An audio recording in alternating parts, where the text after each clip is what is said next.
Hello, my name is Adolfo Rangel, and I wanted to talk to you guys about fearing the nobodies. Who are these nobodies? These nobodies are people who you might know or who you might not know. People you always see in class, that one quiet person, the one that everybody picks on. It's okay to pick on them. Why? Why is it okay to pick on them? It doesn't hurt to peel the scab. But when the blood comes, what will you do then?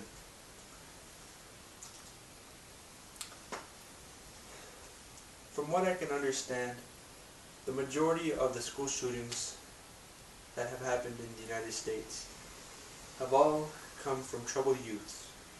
Youths that are going under tremendous amount of stress through school and the tremendous amount of stress of trying to be able to fit in, make friends, being normal. But what they truly don't understand is they are normal, but they're just not on the same playing field as everyone else. They see up here, but they don't see what in here. Something I had taken to research was Eastville College's school security. In case of anything, forbid any of this would happen, how they would deal with it. Most educational institutes within many states and other cities have have student resource officers, and also they have their own police departments on campus for security reasons now, because of the mass growing of violence within schools or any kind of educational institute. And I have taken this excerpt from their website just to let you know about who they are and what they can do to help. The district's law enforcement patrols the campus 365 days a year, 365 days of the year, 7 days a week, 24 hours. The security measures make sure that the campus and the community all around is safe. Now, something that I have always taken into thought, besides just the tragedy of people mourning and losing their losses, you also have to understand what is going through the mind of this maniac, this lunatic, who decides they've had enough, their straws are broken. This is the last straw that broke the camel's back. What is going through their mind? This is their only way of closure, of getting back at the ones who had tormented them. The way that this can affect certain students is not only mentally, but can be physically. Once you are shot and you survive, it can also be a painful life to live, especially if it is your arm, if it is your legs, something you use on a daily basis. It can be gone in an instant. And it's a shame that people take little things like that for granted. And with this comes emotional pain, sorrow and regret, lost friends, the thought of, where was I? Why couldn't I? If only I could. These shouldn't be regrets.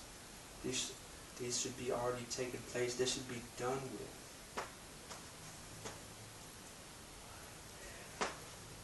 Possible solutions to help stop school shootings or any other violence within the campus.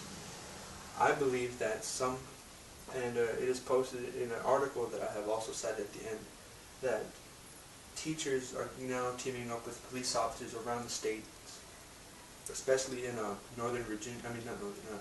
Virginia, and they are taking training classes and also having authorized concealed handgun licenses for when anything like this would happen. I believe that there should also be monthly or even weekly drills in case if there was a pretend shooter, that everybody would be able to take law enforcement commands and take precautions before anything like this would really happen. More solutions I would suggest is to, instead of investing so much money into having the nicest iPads or having the biggest accessory in headphones or big unnecessary things we don't need. I feel like we should have protective gear. Not so much riot gear, not so much guns of our own, but helmets, bulletproof vests in a locker stored in the back of every classroom, so that if anything were to go like this, every door would be on an automatic lock and everyone would have to put on their bulletproof vest and helmet. Also, I would, like I said, I would also encourage many other teachers and other faculty to invest in classes, psychology classes, to understand the true mind of a killer, to make sure that they know how these people function. So if anything could come down, it could be in a matter of seconds, to where they know they're one step ahead of the shooter.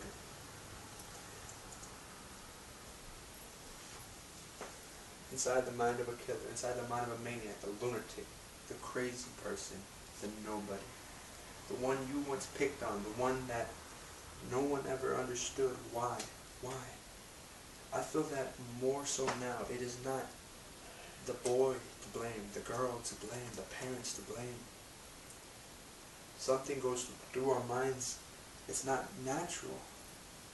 Doctors have also prescribed many of these killers, antidepressant and psychoactive drugs that cause these children to think outside of the box, to think militant, like a militant-minded killer, like a trained killer, like an assassin. They have these thoughts, but why are they giving these 13, 14-year-old kids drugs that inspire them to have suicidal thoughts, to harm others? That's the only thing that I feel that has been in common within all of these school shootings that have happened recently and in the past. Not just the fact that they used guns to inflict harm, but that they were in an altered mind state that was normal for them.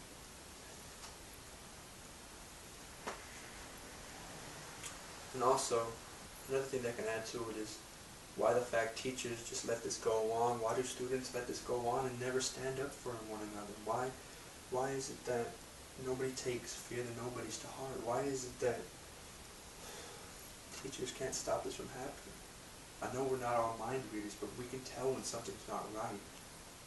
And I feel that more so than anything, it is the teacher's obligation to make sure each and every student is content in understanding the material and not just having thoughts in their head of dropping out, killing. Like I say, why once again pick at the scab? Because once the blood comes, what do? You try to push it down to stop the blood, but sometimes it just doesn't stop. And also, one last thing, like I've said throughout this whole speech, I also understand the mourning for the ones that are gone, the ones who were taken, the loved ones. My heart goes out to them, but also my heart goes out to the killers who had killed themselves and the parents who did not know that this was going on. And also, I would say to never judge a book by its cover, because its cover says differently than what the pages within being the heart. Here's my cited article. My name is Adolfo Rangel. Thank you.